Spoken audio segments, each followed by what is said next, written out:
Yeah, Tuesday. What's up, everybody? Tuesday morning. Welcome to today's edition of the Daily Market Commentary.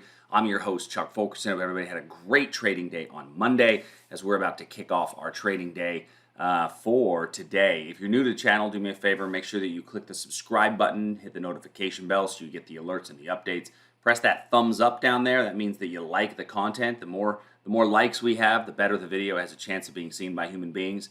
And then also tomorrow, quick reminder, is our live daily market commentary. You bring the coffee, I'll bring the noise and some trade ideas, and we'll have a good time. You get to ask any questions that you want. So do me a favor, not only bring yourself, but also invite a friend, right? Let other people know about tomorrow's live DMC. We're trying to really build the viewership on our Wednesday morning daily market commentary. Okay, let's go ahead and dive in.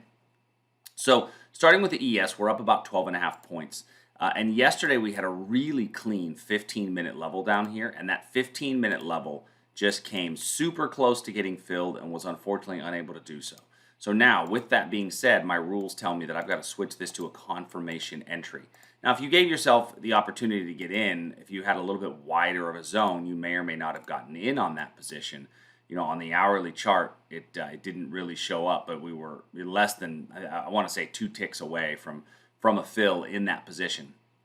So you may or may not have gotten filled. And then it did set up this area up here as a potential future area of demand. Now that level, not a great level based upon the time of day it was created. It's a market close level. Not typically our best zones, but could still have enough strength to hold it. It takes me back to yesterday's close, and we closed really on the high, right? So yesterday we closed on the high. So let's look for this as a potential today. Not the greatest zone, only because of the fact that it's a market close and the time of day. So if we get much more basing coming into the level, I'm going to want to switch it to a confirmation trade. But all in all, it still works out.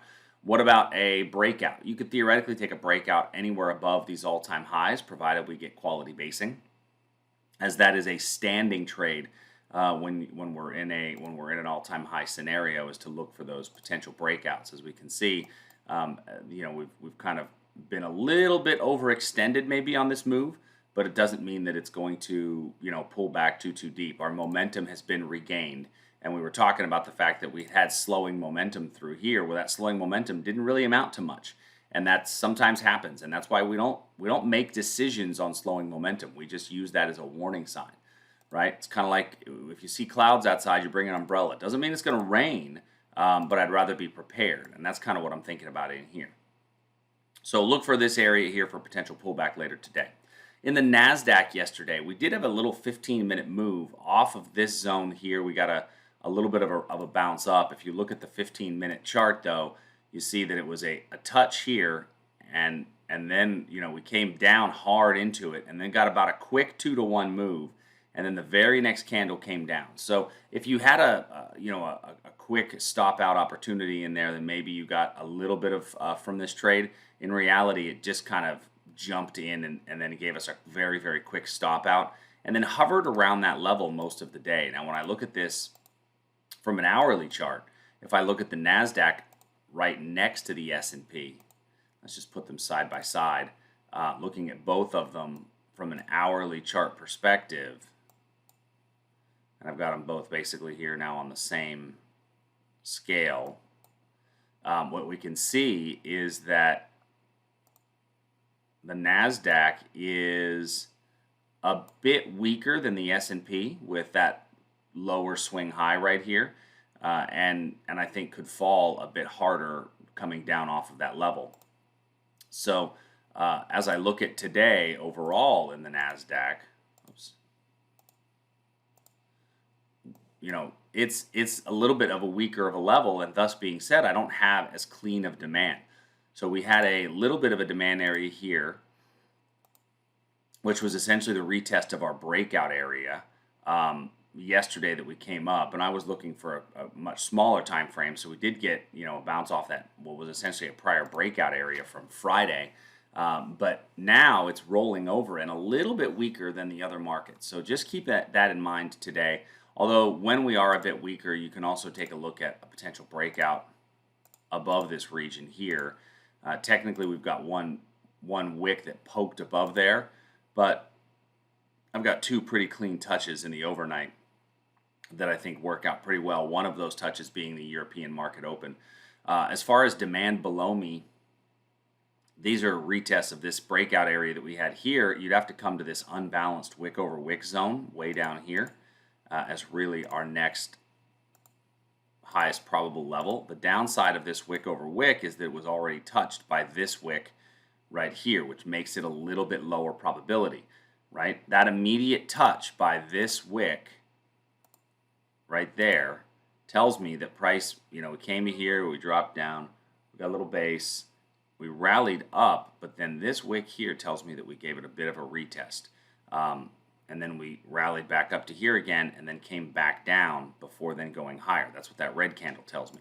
So thinking about looking inside the candles would tell me why that level is probably a slightly lower degree of probability. All right, in the Russell. So the Russell, we had a small 15-minute potential area of supply, and price came into the level, and we got a little bit of a move away. We came into it a second time, rallied up, didn't get above anywhere where the stop would be above the pivot, and then we've kind of come down. So it's really just stalled on us. The whole level itself has stalled. 6 candle rule would have told us to get out of this position if you even did get in. If we got a bit of a pullback, you've got a really clean demand area here, but it's really just not a great time of day. So you've got to go a bit lower, and I would say it's to this area down here for your cleanest area of demand in the Russell.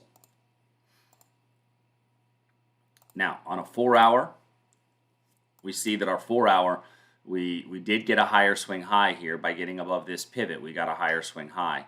And so, we had that this was a downward channel that was forming, and we've broken through there, and price could now start to head back up.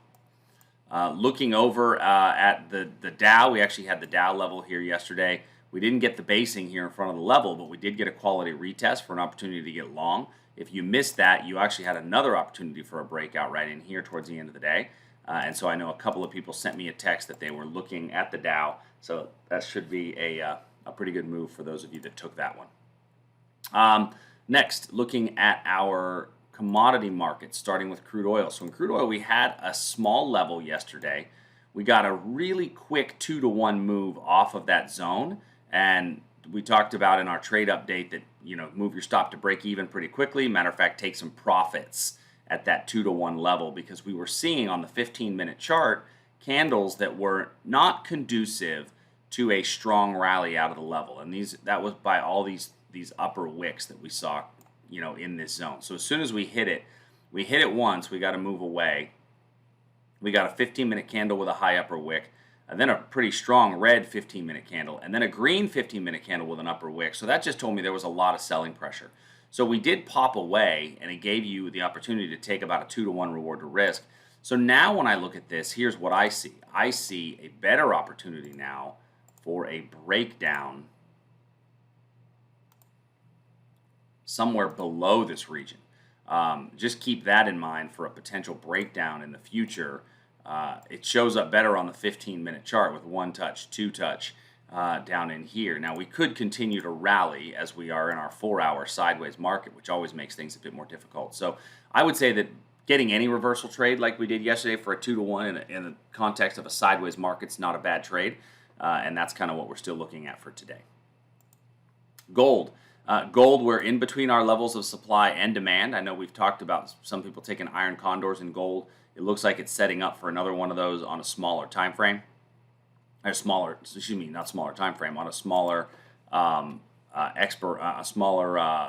shorter time period expiration.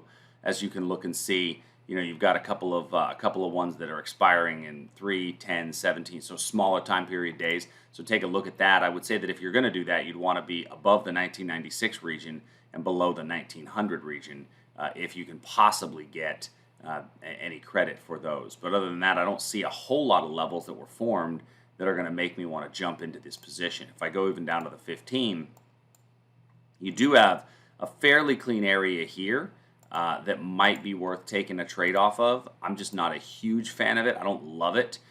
because we originally moved down here, we retested it here, and then there's a little bit of basing right after, and then another drop. So it's not the cleanest of levels, especially when we talk about the fact that our 4 hour is very sideways.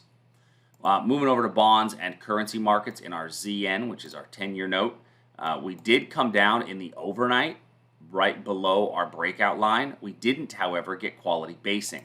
So with that being said, our retest would be this area up here for a potential short, because we didn't get the quality basing that would tell me it's a better opportunity to get in. Looking at the Aussie, we have nothing really to add. We're still between our levels of supply up here above and then our support line down here. No new levels have been added to our Aussie trades as of yesterday.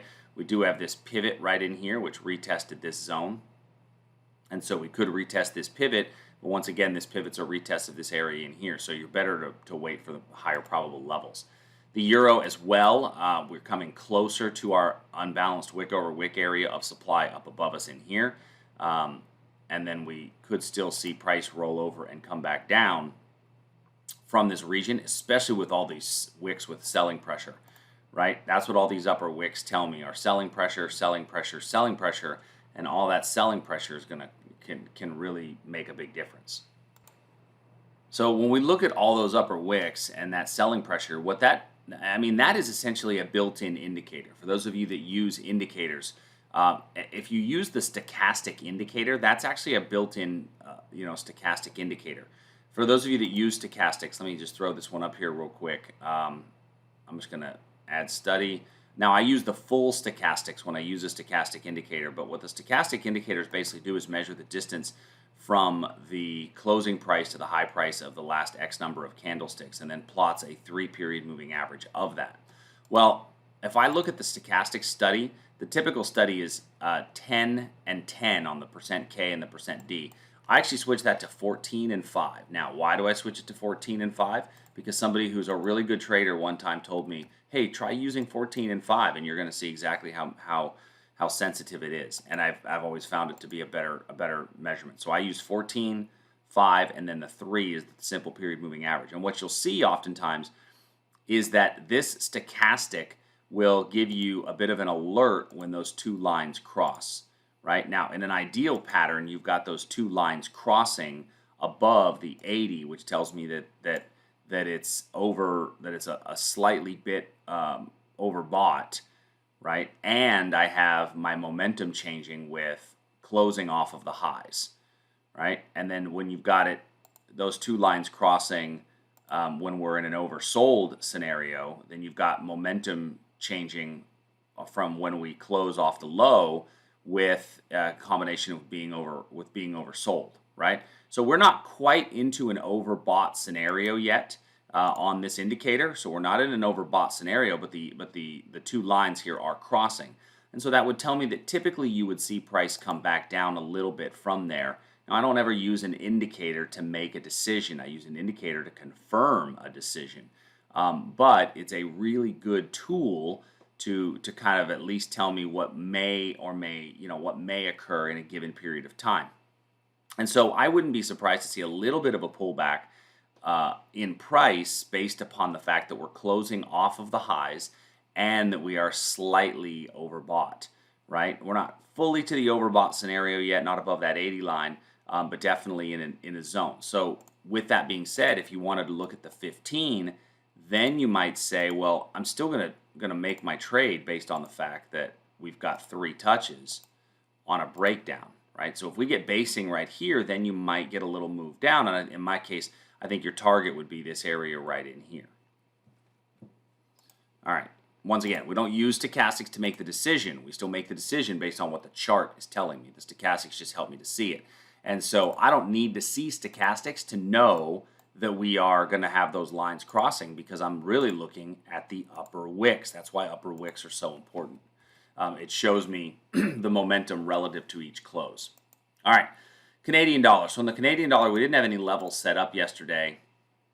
We did get a pretty strong sell-off, which did create a very nice wick over wick below a pivot low right in here, and we're just going to keep that line intact. I think that's the best one. In our Great British Pound, we did come 2-hour potential breakout area here in the pound. And if you did take in on this one, 1, 2, 3, 4, 5, 6 candles later, we had not yet hit a stop, but we hadn't gone anywhere either. So it would tell me, okay, I should probably get out, and you've got essentially a 4-tick loss if you take that British pound. So that's why we have the 6-candle rule. I think the breakout is frankly still valid, because I think that we could still come down below here. You may want to be a little bit more conservative now on your breakout, because I still think that, in the context of a 4-hour chart, especially with this double top, we could still see price continue to fall from here. And then last is the Japanese yen. I had an alert set up on the Japanese yen in the overnight to see what did price look like when we got to this area. I will say that since it was the overnight, I was not around to take the trade. I woke up to the alert hitting my phone, and so yeah, I'm not getting out of bed to place a trade. I have standards, people. But I will say that this wick over wick here was created right about where my alert line was, and which is right an old area of support. So let's look at that area there, which is 94216 by 94272 for a potential reversal zone on that wick over wick. All right. Well, that is our day for today. Remember, tomorrow, live trade room. Please join us. Love to have you as part of our session tomorrow. If you guys have any questions, as always, shoot us an email, support@tradersarmy.com. Remember, Traders Army members today at 10 a.m. Central. Justin Krebs is delivering our live trade room with some larger time frame sessions. So if you have any questions about that, make sure you let us know. I will talk to you soon. See you.